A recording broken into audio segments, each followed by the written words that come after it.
एक दिन चिड़िया का बच्चा बहुत जोर से रो रहा था और उसकी माँ काम कर रही थी और वो बहुत ज्यादा रो रहा था। तो उसकी माँ आकर उससे कहती है, सारा दिन रोते रहते हो, काम ही नहीं करने देते। आखिर मैं करूं तो करूं क्या, काम करूं या तुमको संभालूं। और उसे अपनी सहेलियों का भी इंतजार था जिनके लिए वो काम कर रही थी। वो शाम को आने वाली थी, पर चिड़िया का बच्चा सो ही नहीं रहा था। जब वो सो गया तब उसकी सहेलियां आ गई और वो उन्हें कह रही थी, तुम दोनों आ भी गई और मेरा अभी तक काम रोका हुआ है।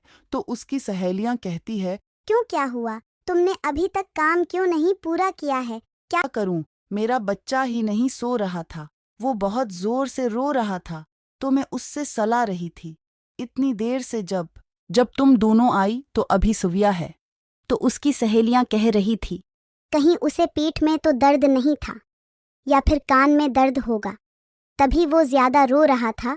तो इस बच्चे के माँ कहती है, नहीं नहीं, वो सारा दिन मुझे यूं ही तंग करता रहता है। चलो छोड़ो, तुम दोनों बताओ, ठीक हो तुम दोनों के घर में सब ठीक है दोनों? और बताओ क्या खाओगी, तुम दोनों चाय पियोगी या खाना बनाओ?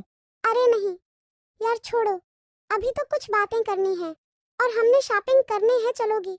हाँ, क्यों नहीं चलूंगी। मन्ने के पापा ने कुछ पैसे दिए थे मुझे, वो पड़े हैं, वो लेके चलते हूँ।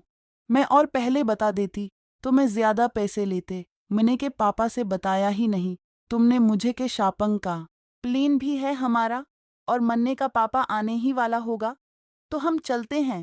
और थोड़ी देर के बाद मन्ने का पापा आ जाता है।